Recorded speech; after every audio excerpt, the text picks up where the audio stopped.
mashambulizi yake huko Gaza. Kauli hii inaleta tafakari kwamba mambo yanabadilika nchini Ujerumani. Sera ya Ujerumani inabadilika kuelekea Israel. Urusi imesema mashambulizi yake ya sasa huko Ukraini kujibu mapigo baada ya Ukraine kuwalenga raia wake. Na shirika la kimataifa la kutetea haki za binadamu Amnesty International limesema upo uwezekano mkubwa kwamba waasi wa M23 walifanya uhalifu wa kivita huko mashariki mwa Jamhuri ya Kidemokrasia ya Kongo. Kubwa wakati huu ni katika kile kinachoonekana kama mabadiliko makubwa ya kisiasa. Kansela wa Ujerumani Friedrich Merz amesema serikali yake inaendelea kujadili kwa undani kiwango cha msaada wa Israel, hasa kikihusisha uuzaji wa silaha, wakati ambapo shinikizo la kimataifa la lawama dhidi ya operesheni za kijeshi za Israel katika ukanda wa Gaza zikiongezeka.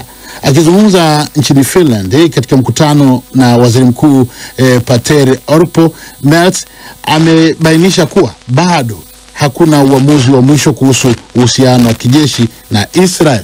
Idi Sesanga na taarifa zaidi. Merz ametoa matamshi makali na yasiyo ya kawaida dhidi ya Israeli, akisema mateso kwa raia wa Gaza hayawezi tena kuhalalishwa kwa hoja ya kupambana na ugaidi wa Hamas. Aliongeza kuwa sasa ni wakati wa kuimarisha mazungumzo na serikali ya Israeli ili kuelewa dhima ya operesheni hizo. Kauli hizi zimeashiria mabadiliko makubwa katika msimamo wa Ujerumani, ambayo kwa muda mrefu imekuwa mshirika wa karibu wa Israeli. Katika hotuba yake, Kansela Friedrich Merz alisisitiza kwamba hatua za kijeshi za hivi karibuni haziwezi tena kueleweka kama za kujilinda. Ilionekana na bado naona wakati ulikuwa umefika ambapo nilihitajika kusema hadharani kwamba kinachoendelea huko kwa sasa hakivumiliki tena, na kwa sababu hiyo tutaimarisha mazungumzo na serikali ya Israel.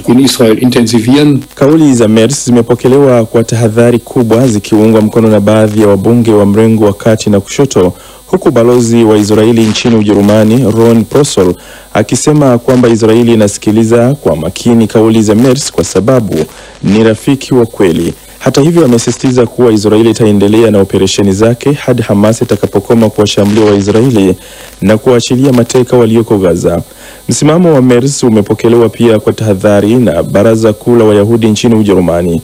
Rais wake Joseph Schuster amesema ingawa anakubaliana na wito wa kulinda raia na kufikisha misaada Gaza, anatahadharisha dhidi ya kauli ambazo zinaweza kuhalalisha chuki dhidi ya Wayahudi kwa kisingizio cha ukosoaji wa Israeli. Kwa upande mwingine, waziri wa mambo ya nje wa Ujerumani Johann Wadephul amesisitiza kuwa Ujerumani haitalazimishwa kuwa na mshikamano wa kisiasa na Israeli pale ambapo haki za binadamu na misaada ya kibinadamu vinaingiliwa.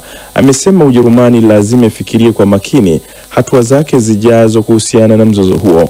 Msimamo wa Umoja wa Ulaya pia umeanza kubadilika, huku rais wa halmashauri kuu ya Ulaya Ursula von der Leyen akilaani mashambulizi ya Israeli dhidi ya shule na vituo vya wakimbizi kuwa ya kutisha na yanayokiuka sheria za kimataifa. Mashirika ya misaada ya kimataifa yameripoti kuwa zaidi ya watu 180,000 wamehama makazi yao katika kipindi cha wiki moja tu tangu kuongezeka kwa operesheni za Israeli, huku yakielezea wasiwasi kuhusu mfumo mpya wa utoaji misaada, yakisema unadhoofisha misingi ya kibinadamu kwa kutowashirikisha Wapalestina na Umoja wa Mataifa.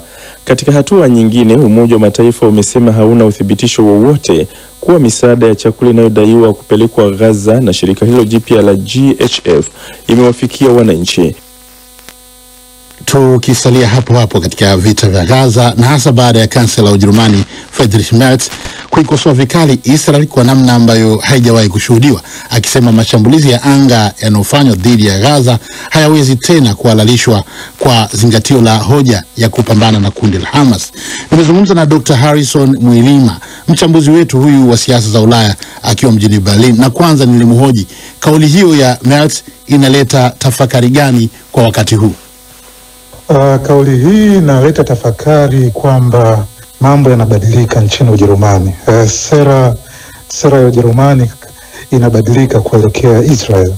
Tunakumbuka kwamba kutokana na sababu za kihistoria, kipindi cha Wanazi, Wayahudi wengi waliuliwa hapa nchini Ujerumani, mamilioni ya Wayahudi waliuliwa. Kwa hiyo tokea kipindi hiko serikali imekuwa na sera kubwa kuelekea Israeli ya kwamba kuiunga mkono serikali ya Israeli, kuunga mkono taifa la Israeli. Kwa hiyo hicho ni kitu ambacho kilifanya Ujerumani ikashindwa kutoa matamko makali kuelekea Israel katika vita vyake vya Gaza. Kwa hiyo Ujerumani ni taifa kubwa barani Ulaya. Pengine hili linaonyesha kwamba ndio mtazamo ambao utabeba nguvu ya mataifa ya Ulaya kwa wakati huu.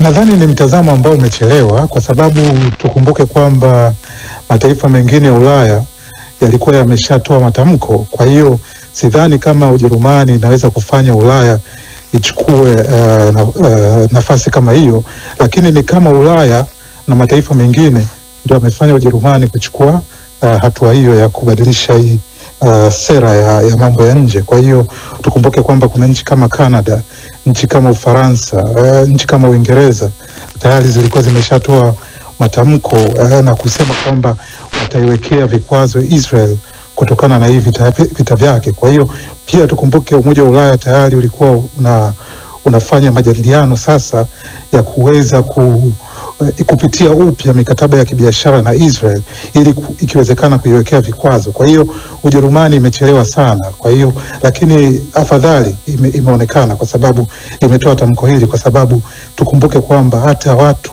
hapo Ujerumani ukiangalia kura za maoni wanaonyesha kwamba 80% ya watu walikuwa wanaona kwamba hivi vita vya Israel vya Gaza haviwezi kuhalalishwa. Kwa hiyo ni kitu ambacho Wajerumani wenyewe wanaona hivyo. Pia hata katika muungano wake wa serikali tumeona viongozi wa chama cha SPD ambacho huyo Chancellor Merz ameunga nacho muungano, nao wameanza kukosoa sera hiyo ya Ujerumani. Kwa hiyo ni pressure ilikuwa kubwa sana kufanya mpaka Chancellor Merz aweze kubadilisha mwelekeo wake. Kutakuwa na matokeo gani kwa mfano? Sasa matokeo ya hapa tukumbuke kwamba Israel, Ujerumani inatuma silaha nyingi sana kuelekea Israel. Kwa hiyo hii ni kati ya sera ambayo watu wengi wanaanza kuiulizia kwamba kwa nini kama silaha za Ujerumani zinazotumwa Israel zikienda kuua watoto, kuua wamama, hiyo inaweza ikaleta picha mbaya kwa Ujerumani. Kwa hiyo kwa sasa hivi kansela bado hajasema kwamba wataweka vikwazo vya silaha, lakini kuna uwezekano kwamba inaweza kuelekea huko. Ni Dr. Harrison Mwilima, mchambuzi wetu huyu wa siasa za Ulaya, nilipozungumza naye moja kwa moja akiwa mjini Berlin. Urusi imesema leo kuwa mashambulizi yake makali nchini Ukraine mnamo siku 3 zilizopita yalikuwa ni jibu kwa mashambulizi ya droni yaliyofanywa na Ukraine na kuwalenga raia wa Urusi. Moscow pia imesema iko tayari kurejea mezani kwa mara nyingine kwa mazungumzo ya kumaliza vita. Zaidi anasimulia Rashid Chilumba. Taarifa iliyotolewa na Wizara ya Ulinzi ya Urusi imesema Moscow iliamua kuilenga maeneo ya kijeshi ya Ukraine kujibu mkururo wa mashambulizi yaliyofanywa na utawala mjini Kyiv ndani ya Urusi. Taarifa hiyo imesema katika kipindi cha siku 7 zilizopita, Ukraine ilirusha maelfu ya droni kuilenga maeneo ya ndani ya Urusi ikiwemo ambayo hayana shughuli zozote za kijeshi. Takwimu za wizara hiyo zinaonyesha mifumo ya ulinzi ya Urusi ilidungua droni 2331 zilizorushwa na Ukraine kati ya Mei 20 hadi leo Mei 27. Urusi imeyatuhumu mataifa ya Ulaya kuichochea Ukraine kufanya mashambulizi ndani ya ardhi yake ambayo Moscow inasema hayaonyeshi dhamira ya kweli ya kumaliza mapigano. Katika mfululizo wa mashambulizi kuanzia siku ya Jumapili, Moscow ililenga maeneo chungu nzima ndani ya Ukraine na kusababisha vifo vya watu wasiopungua 13. Hujuma hizo zilizusha hasira na ukosoaji mkubwa kutoka kwa viongozi wa Ukraine na Ulaya, huku Rais Donald Trump wa Marekani alikwenda mbali zaidi na kumshambulia mwenzake wa Urusi Vladimir Putin, akisema amegeuka mwenda wazimu kwa kufanya mauaji ya watu yasiyo na ulazima. Trump pia alitishia kuiwekea vikwazo vikali zaidi vya kiuchumi Urusi iwapo itaendelea na vita badala ya kusaka amani. Hii leo waziri wa mambo ya nchi za nje wa Urusi Sergei Lavrov amesema Trump alitoa matamshi hayo katika kuonyesha hisia kwa sababu anaona juhudi zake za kutafuta amani kwa ajili ya Ukraine zinahujumiwa na wanasiasa wa Ulaya. Rais Trump ni mtu anayependa kuona matokeo, na pale anaposhuhudia kundi dogo la wawakilishi wa Ulaya wanaanza kuhujumu jitihada zake kwa kuisukuma Ukraine ifanye matendo ya ajabu kama kuilenga Moscow kwa droni na miji mingine na mashambulizi ya kuilenga helikopta ya rais wa Urusi, bila shaka ataonyesha aina fulani ya fadhaa na hasira. Lavrov alikuwa akizungumza baada ya kukutana na waziri mwenzake wa Uturuki Hakan Fidan anayetembelea Moscow. Kwenye mkutano wao na waandishi wa habari, Lavrov amesema Urusi iko tayari kurejea mezani kwa mazungumzo na Ukraine pale pande zote mbili zitakapowasilisha mapendekezo yao kuhusu mwelekeo wa mazungumzo ya amani. Hayo yanajiri katika wakati mvutano mpya umeibuka kati ya Urusi na nchi za Ulaya, hasa baada ya kansela Friedrich Merz wa Ujerumani kusema nchi za Ulaya zinazoiunga mkono Ukraine zimeiondolea zuio la kutumia makombora yake masafa marefu nchi hiyo, na kwamba sasa Ukraine inaweza kushambulia ndani ya Urusi. Ikulu ya Urusi, Kremlin, imesema uamuzi huo ni wa hatari na unakwenda kinyume na juhudi za kutafuta amani. DW tunavuma kwa kishindo.